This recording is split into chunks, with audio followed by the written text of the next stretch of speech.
It migrated to bombs. Later on, that has even subsided. What do we have now? They are now saying even your computers, they could program them that when you enter the aircraft, the thing can blow up. So are you saying America, are you saying the world is not solving security problems? They are solving them, but they will come in different contexts every day as we. So you can even argue that today what you are seeing is terrorist activities. It's on a larger scale in the world. You have the Libyan problem, you have the African states, you even have the Francophone countries that have their problems, that the French are facing them now, in Mali and other places. These are what I call developmental challenges. So you can never, President Buhari is there now, this administration is facing this problem. By the time we use another 4 years, because whether you like it or not, from the performance of President Buhari, is going to have a second term. Give me another person who is equally as good, who is sincere. It's early days yet. As you said, it's early days, yes. As you said when we were talking about Oyo State, it's early days, yes. Yes. So somebody might still come forward. Let's wait. But when you are talking in terms of sincerity of purpose, in terms of honesty, like any human being, he will have his weaknesses. But the man loves Nigeria. I've dealt with him one-on-one. He's very sincere. He's one of the most integrous human beings that I've met. While that may or may not be correct, Your Excellency, it is why correct. I brought up the Fulani herdsmen issue and the farmers issue is that a lot of people have lost their lives in different parts of the country. And it seems as if the government, state governments of course have very little to do with this because they are not in control of security agencies. We've done a lot in it. What have you done in Oyo State? Oh, we set up what you call inter-religious, inter-ethnic committees. And every day now, we hold meetings once in a month with the Fulanis, not even the Fulanis per se. It's wrong to even be saying Fulani herdsmen. There are many herdsmen that are not Fulanis. Are you with me now? So let's just say herdsmen. And those herdsmen, they've held meetings with us, and many of them are decent human beings. But you see, don't forget there are also cattle rustlers, those who steal cattle, and they are brigands. They go around shooting, maiming, killing people.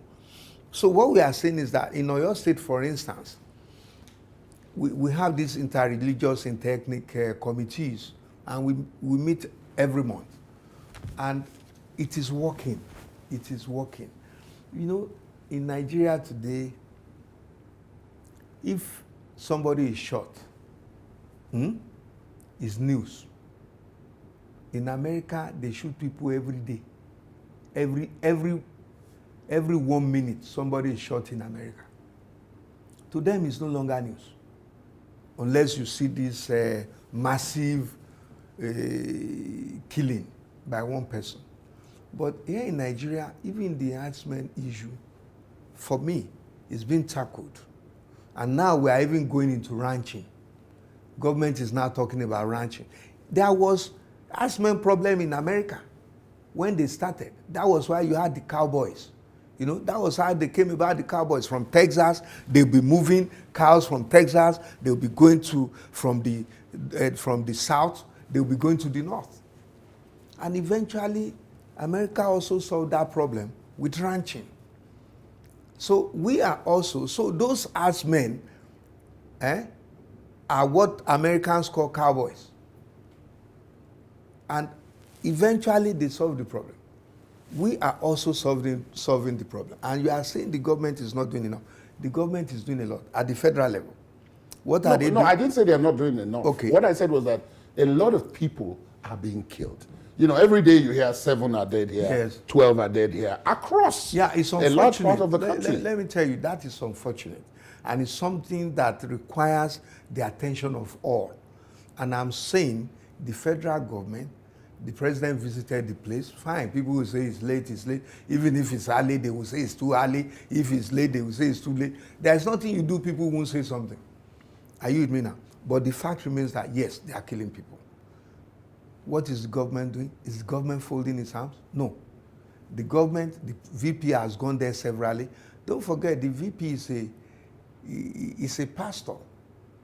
Very strong one, not these fly-by-night pastors. A very genuine one. And he's gone there. The president himself has gone there. The military, they are now there. So many things are happening. But again, for me, security problems are not solved in one day.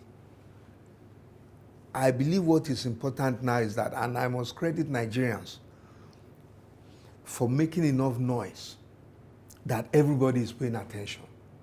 And I honestly believe the president, the VP, the governors, all of us. Look, who are we to govern? We are not to govern goats and cows. It's people.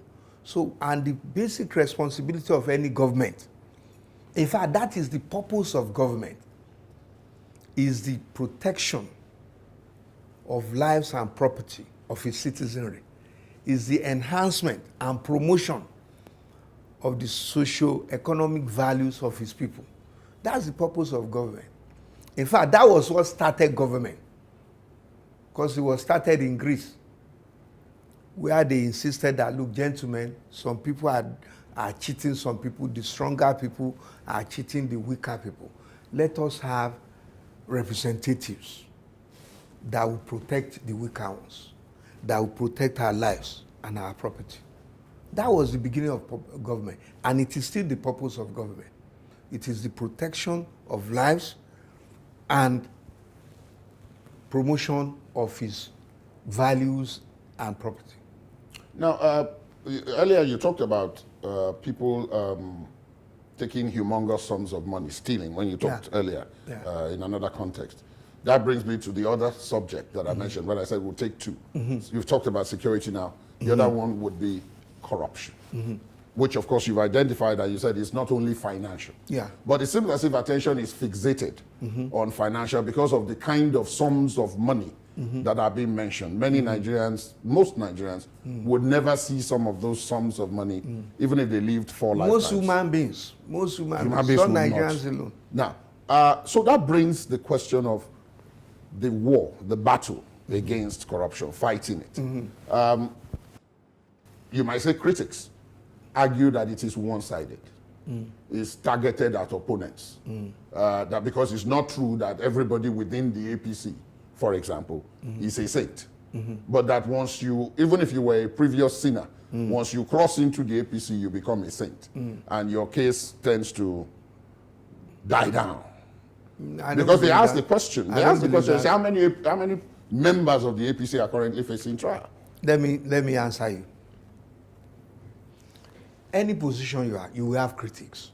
But even when you have them, if it's constructive, you look at it.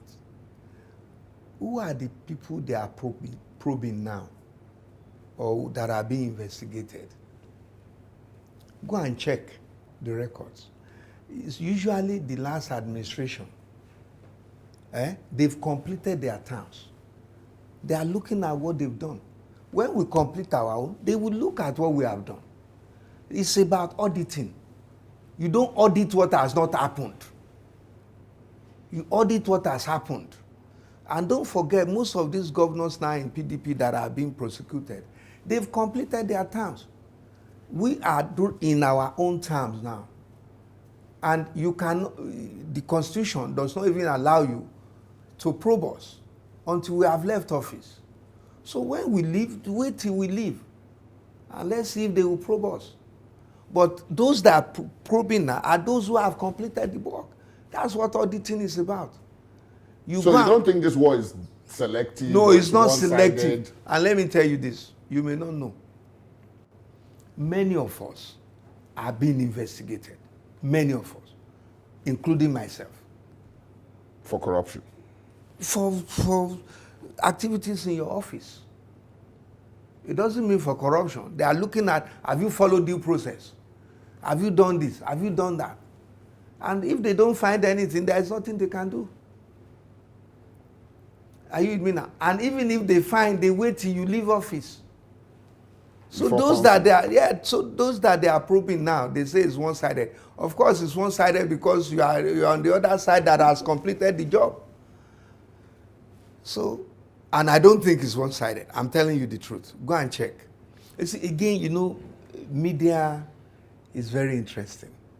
You know, people sensationalize things. Governor Ajimobi, you can't put this on the media. You know, they sensationalize it. They You can't make put noise. this on the media. And We you know report what we see. No, you don't We see many report, things. we Please. report comments. No. We report what you've said now will be reported. My brother, let me tell you.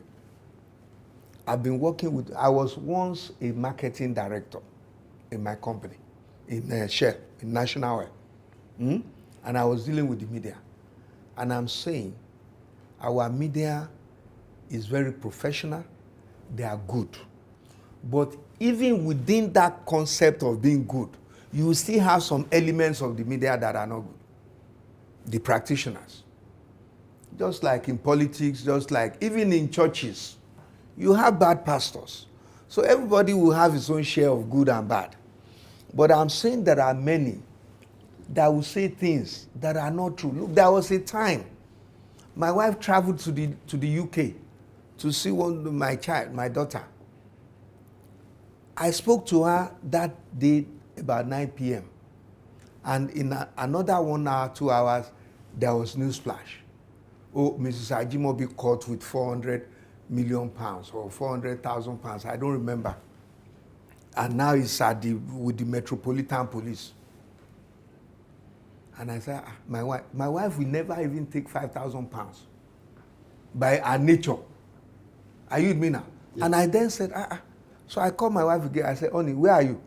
She said, at home. I said, go and look at the internet. She said, what's going on? I said, just go and see. Mrs. Ajimobi with her. Where did they get that? And later on, after about 3-4 hours, now we have confirmed. She is now with the Metropolitan Police. My wife that is in our house that I just spoke to. And what happened? I took them to court. In the end, they came to beg me. And that was it. I said, go and apologize. You know what they did? Front page. Mrs. Ajimobi caught with 400,000 pounds. When they wanted to apologize, somewhere second to the last page, they tucked it in there. We apologize for this. Nobody read it. And Nigerians don't even like to hear those news. No news is good news. Once there is news, it's supposed to be bad. So, you know, it's the system. Not only in Nigeria, though. It's all over the world.